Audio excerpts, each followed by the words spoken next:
Apa sih yang perlu kita persiapkan dan orang-orang kita temui untuk pembuatan body bis?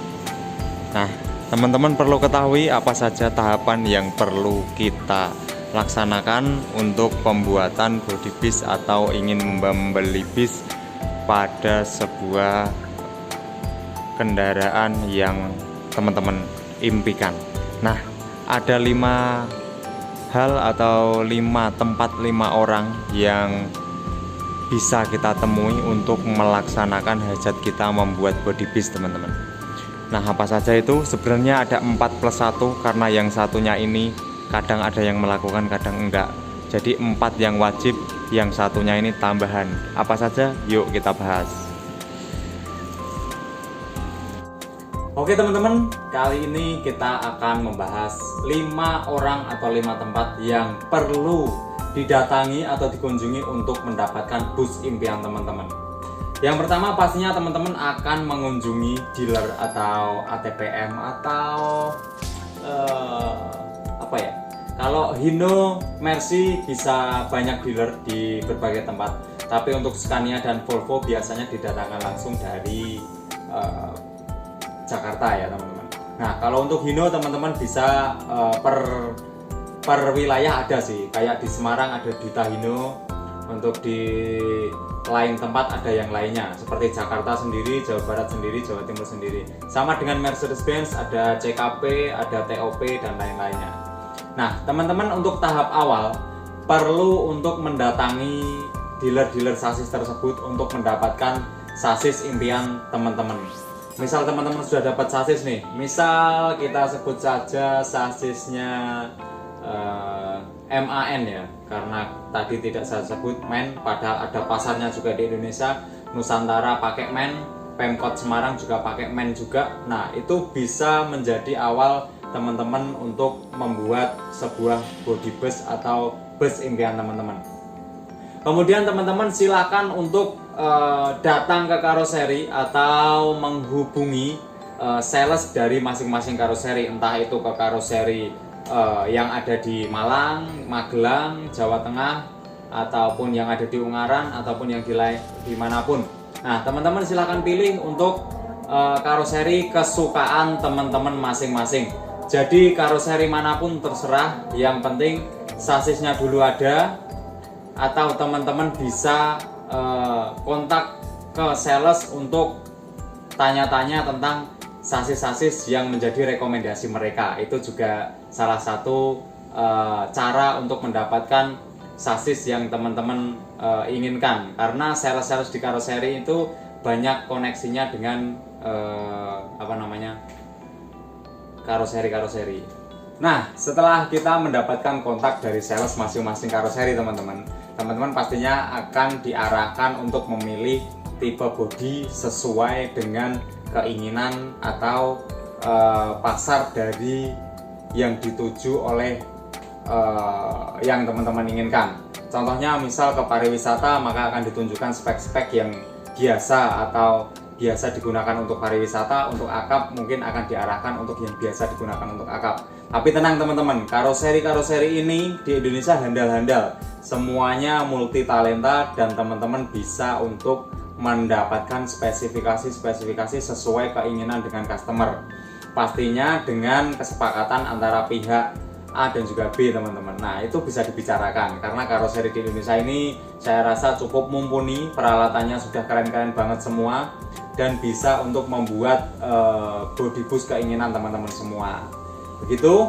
Kemudian ketiga yang perlu dibarengkan dengan adanya pemesanan di karoseri yaitu unit AC teman-teman. Nah karena unit AC ini juga dijual terpisah, bukan di karoseri ya. Jadi AC teman-teman bisa beli sendiri, entah Denso, Thermo King, Sanden atau Songz. Nah teman-teman bisa pilih dari merek-merek yang mungkin sudah terkenal di Indonesia. Kemudian yang selanjutnya ada 2, dan itu mungkin yang satunya seperti seat itu bisa menyusul, tapi teman-teman perlu ketahui kalau seatnya menyusul pastikan jarak dari kaki-kaki, karena untuk tulangan di bawah itu dipastikan sudah sesuai. Misal di Indonesia ada beberapa pabrikan seat yang terkenal sih, kita bisa sebutnya dua ya. Ada Rimba Kencana dan juga Aldila. Sebenarnya banyak, ada AMG, Karya Laksana dan lain-lain. Itu bisa teman-teman pilih aja sesuai dengan kebutuhan. Misal untuk kebutuhan tambang, biasanya untuk seatnya banyak yang nggak terlalu mewah-mewah banget. Dia bikinnya ya yang standar-standar aja, standar tambang. Kalau untuk yang pariwisata ataupun akap, biasanya yang pariwisata ini standar 50 seat kalau untuk yang big bus. Dan jarang sih yang pakai 30 seat untuk big bus, tapi ada beberapa, dan itu kelasnya memang dibuat semewah mungkin sekalian karena dilengkapi dengan Android dan lain-lain untuk seatnya. Nah, kemudian untuk kelas akap ini teman-teman juga perlu perhatikan untuk seatnya mau yang bagaimana, karena ini nanti akan berkoneksi dengan layout yang ada di karoseri. Contoh untuk USB charge, lubang lover AC dan lain-lain bisa disesuaikan untuk kebutuhan seatnya. Misal 30 seat, nanti di kebutuhan USB charge-nya berapa, lover AC-nya berapa, 30 seat kah juga, atau memang mau dibuat standar dalam artian seatnya tetap 30, cuma untuk layout AC-nya dibuat 50. Nah itu juga bisa, karena untuk ini ya, nantinya ke depannya 3 tahun atau 5 tahun ke depan bis ini sudah tidak digunakan untuk akap dan bisa digunakan untuk pariwisata, maka tidak harus merubah untuk layout lover AC-nya. Itu juga salah satu yang perlu dipikirkan untuk spesifikasi khususnya. Nanti spesifikasi untuk unit bus kita bahas terpisah di part selanjutnya lah.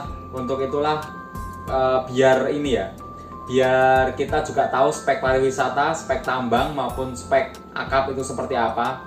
Berdasarkan pengalaman yang saya dapat setiap hari kita mengecek spek di karoseri itu memang berbeda-beda. Nanti kita racik spek yang sesuai dengan pariwisata dan sesuai dengan akap berdasarkan dari spek-spek yang dibuat oleh owner-owner PO. Seperti apa toh? Ini banyak yang berubah-berubah ataupun banyak yang sendiri-sendiri speknya, tergantung PO-nya mau pasarnya itu menggait pasar apa. Nanti kita racik sesuai dengan kombinasi dari berbagai macam PO nih, keren nanti. Oke, yang kelima, setelah yang pertama tadi beli sasis, yang kedua menghubungi pihak karoseri untuk membeli bodinya atau booking bodinya. Terus yang ketiga ada AC, yang keempat seat, yang kelima ini pelengkap lah. Kadang dibutuhkan, kadang enggak. Kadang dibutuhkan banget, kadang juga enggak.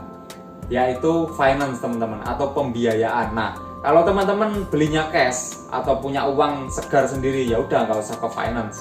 Kalau teman-teman belinya kredit, ya perlu ke finance juga. Beberapa PO banyak yang masih menggunakan finance karena dirasa mungkin pembiayaannya atau permodalannya besar, jadi bisa grow up lebih cepat dan juga lebih di manage-nya mungkin per bulan gitu ya. Jadi untuk angsurannya bisa menutup lah, untuk kira-kira seperti ini bisa nutup gak? Oke lah, kita pakai finance, bisa nutup kita pakai finance. Banyak perusahaan besar yang sudah grow up masih juga melakukan pembiayaan melalui finance teman-teman. Nah, untuk PO-PO yang pembeliannya secara cash juga banyak ya, beberapa sudah ada dan tidak usah kita sebutkan PO-nya, tapi ada. Nah, untuk teman-teman yang mau memiliki sebuah bus, kira-kira itu tadi 5 dari 4 plus 1 sih ya. Kalau satunya kan nggak wajib finance-nya. Kalau teman-teman punya dana segar ya udah langsung aja beli secara cash. Kalau perlu finance ya yang 5 itu tadi perlu ditemui. Oke, 1, 2, 3, 4, 5 sudah dijelaskan. Mungkin ada beberapa lagi pretelan atau di beberapa bagian lainnya yang perlu diurus, seperti mungkin KIR, surat menyurat, KPS dan lain-lain. Tapi untuk memiliki sebuah bus saja, itu kelima itu dari 5 tempat itu atau 5 orang itu perlu ditemui untuk mendapatkan ABCDE nya. Dan kemudian untuk surat-suratnya nanti menyusul beriring berjalannya dengan unit tersebut mau keluar. Bahkan untuk serut, SKRP dan lain-lain itu beberapa sudah diuruskan karoseri teman-teman.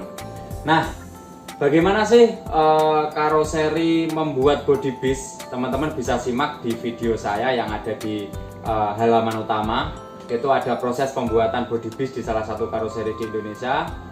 Terus nanti kita bahas juga spesifikasi antara akap, individual, tambang dan juga pariwisata atau dan lainnya, karena itu juga menarik.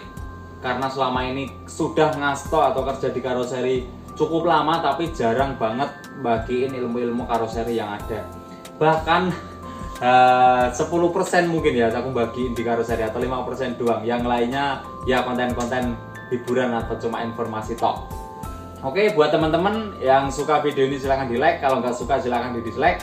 Tapi tetap dukung channel ini dengan cara mendoakan saya semoga sehat selalu dan juga grow up terus channelnya. Subscribe nggak subscribe, sakaramu teman-teman, nggak makso. Teman-teman tetap sehat selalu dan semoga dilimpahkan rezekinya, segera bisa memiliki apa yang diimpikan. Kalau teman-teman mencari informasi tentang bis dan ingin memiliki bis, semoga segera tercapai. Terima kasih. Assalamualaikum warahmatullahi wabarakatuh.